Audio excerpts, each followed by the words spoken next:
Compass FM. We have the very great pleasure now of welcoming to the airwaves Alice Lake Hammond of the Waimakariri District Council. And good afternoon, Alice. Oh, kia ora. How are you going? Good, thank you, Alice. Now, Alice, you're online to tell us all about the AF8 Roadshow. What is the AF8? Yeah, so I work for an organisation called AF8, which stands for Alpine Fault Magnitude 8. And we're a collaboration between science and the 6 South Island civil defence groups and communities. And we're really aimed at understanding the Alpine Fault and also, most importantly, how we can be better prepared for the next Alpine Fault earthquake.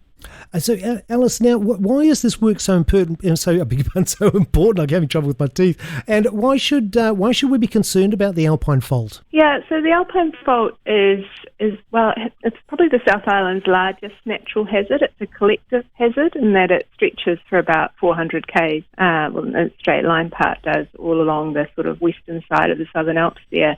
And it has a long and really remarkably regular history of large earthquakes. So scientists from GNS Science have found evidence for 27 earthquakes over the past 8,000 years. And that tells us that large earthquakes have been occurring on the Alpine Fault on average every 300 years. It's a pretty remarkable record in that it is so regular. It's also one of the most complete and longer earthquake records of any fault line in the world. So we're really lucky to have that information. The other thing it tells us is that the last earthquake on the Alpine Fault happened in about 1717. So if we add 300 years to that, we can see that we're in a period of time where we should really be thinking about how we can be better prepared for the next one. Well, of course, we're no stranger to earthquakes here in Canterbury. And what would the potential impacts be for Oxford, though, of an AF8? And what advice do you have for people to help them get prepared? Yeah, so just like we can't predict when an earthquake will happen, we can't know exactly how it will be or where it will start. And like many smaller rural towns around the South Island, Oxford has the potential to be isolated, potentially following an AF8 earthquake. For example, you could experience power outages, which could in turn impact your communication networks. There's the potential for road closures, ongoing disruptions to everyday life, and things could really just generally be pretty uncomfortable for a period of time, which I'm sure some of your listeners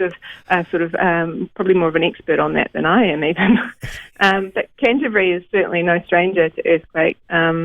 And I'm sure many of your listeners have already taken steps to prepare for them. But what we often say is that if you're prepared for an AF8 earthquake, you are pretty well prepared for anything that might come your way. We encourage people to think about what you can do in advance to make life easier when things do become uncomfortable. Sometimes it's hard to know where to start, but the easiest and perhaps cheapest way is by simply talking about it with your friends and family and neighbours, making a plan and thinking about ways you can share resources and support each other.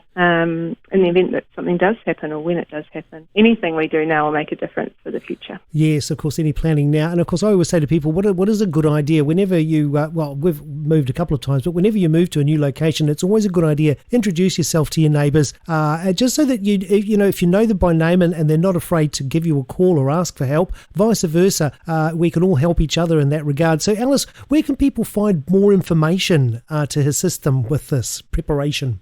Yeah, so we have a website. It's af8.org.nz, and on there you'll find both a hazard scenario, which was developed by scientists all around New Zealand, and also a safer framework, which is the South Island Alpine Fault Earthquake Response Framework. And that's a collaborative and coordinated document for all of the South Island civil defence groups and their partner agencies. But for more tips in terms of getting prepared at home or in work, getready.gov.nz is also a great place to go, as is eqc.gov.nz.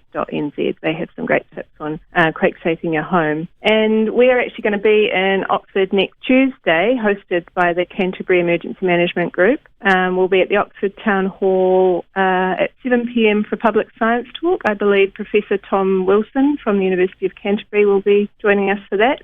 And we're going to share more of the science and also be on hand to answer any questions and really support people in terms of having a conversation about these kind of things, because earthquakes can be pretty scary, but it's a lot easier if you can actually talk about them and get prepared beforehand.